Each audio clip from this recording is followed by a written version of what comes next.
Hi friends, welcome to my channel Sheetal's kitchen Gujarati. અને આજે હું આવી ગઈ છું તમારી માટે નવી જ રીતના ભજીયાની રેસીપી લઈને। તો વરસાદની સિઝન ચાલી રહી છે અને કંઈક તીખું ચટપટું ખાવાની મજા આવે એવું મોસમ થઈ ગયું છે। અને આ મોસમમાં સૌથી વધારે જો ખાવાનું મન થાય તો તે ભજીયા છે। તો હું અલગ અલગ ટાઈપના ભજીયાની રેસીપીસ તમારી સાથે શેર કરી રહી છું મિત્રો। તો આજે હું બનાવીશ કાંદા બટેટાના લચ્છા ભજીયા। તો આ રીતે આપણે બટેટાને છોલી અને છીણી લઈશું। તો એક મોટી સાઈઝનું મેં બટેટું લીધું છે અને તેનું લાંબુ લાંબુ છીણ મેં પાડી લીધું છે। હવે એ છીણમાં આપણે પાણી રેડી અને છીણને સારી રીતે ધોઈ લઈશું, એટલે બટેટાનો જે ક્ષાર હોય છે તે બધું નીકળી જશે અને બટેટા એકદમ સરસ એવા થઈ જશે। હવે એક બાઉલમાં આપણે છીણેલા બટેટાનું છીણ લઈશું, સાથે આપણે એક ડુંગળીને લચ્છામાં કાપી લીધી છે। આ રીતે પતલી પતલી સ્લાઇસ કરી લીધી છે। તો તેને હાથેથી મસળી અને છૂટી પાડીને ઉમેરી લઈશું।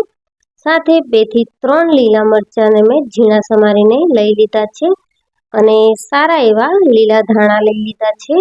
તો ધાણાને મેં ધોઈને આ રીતે રાખી લીધા હતા। તો હવે તેને આપણે ઝીણા ઝીણા સમારી લઈશું। તો મિત્રો, આ ભજીયાનો ટેસ્ટ જે સાદા ભજીયા, બટેટાના ભજીયા આપણે બધા પકોડા બનાવીએ છીએ તેના કરતાં પણ ખૂબ જ સરસ લાગે છે। હવે આપણે 1 કપ જેટલો ઝીણો રવો ઉમેરીશું, સાથે સ્વાદ પ્રમાણે મીઠું, અડધી ચમચી લાલ મરચું પાવડર, 1 ચમચી ધાણા જીરું પાવડર, અડધી ચમચી હળદર પાવડર ઉમેરીશું અને 2 ચપટી જેટલી આપણે હિંગ ઉમેરવાની છે। સાથે 1 ચમચી જેટલા આપણે સફેદ તલ ઉમેરીશું અને 1 ચમચી જેટલી ઝીણી લીલી વરિયાળી ઉમેરીશું। તલ અને વરિયાળીનો ટેસ્ટ આ લચ્છા ભજીયામાં ખૂબ જ સારો એવો લાગે છે।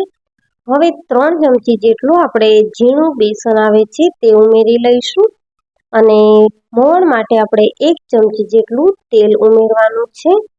હવે બધી જ વસ્તુને આપણે હાથની મદદથી સારી રીતે મિક્સ કરી લઈશું, એટલે જે આપણે ડુંગળીની સ્લાઇસ કરી છે તે પણ સારી રીતે છૂટી પડી જશે અને સરસ એવા લચ્છામાં ડિવાઈડ થઈ જશે। તો આ રીતે આપણે પાણી નાખ્યા વગર જ જે ડુંગળી બટેટાનું પાણી વળશે તેમાં જ આપણો ભજીયાનો લોટ છે તે રેડી થઈ જશે।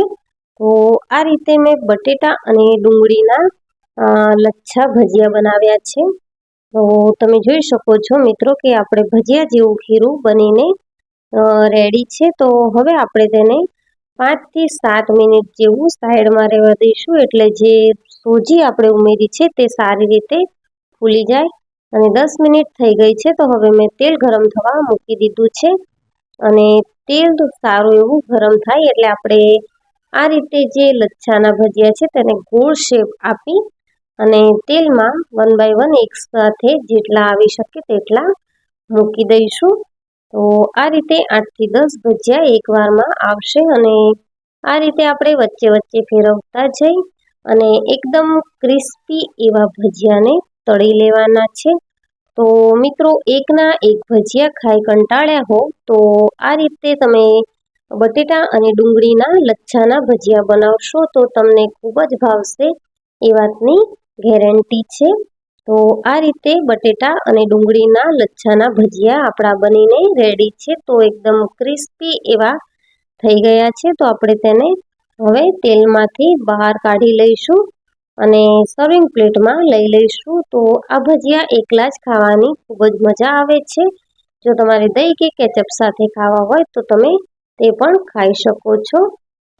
તો મિત્રો, તમને આ રેસીપી કેવી લાગી તે મને કમેન્ટ સેક્શનમાં જરૂરથી જણાવજો અને જો મારી રેસીપી વિડીયો ગમ્યો હોય તો વિડીયોને લાઇક કરજો, તમારા ફ્રેન્ડ્સ અને ફેમિલીમાં શેર કરજો અને મારી ચેનલને સબસ્ક્રાઈબ જરૂરથી કરજો અને રેસીપી ટ્રાય જરૂરથી કરજો। Thank you for watching.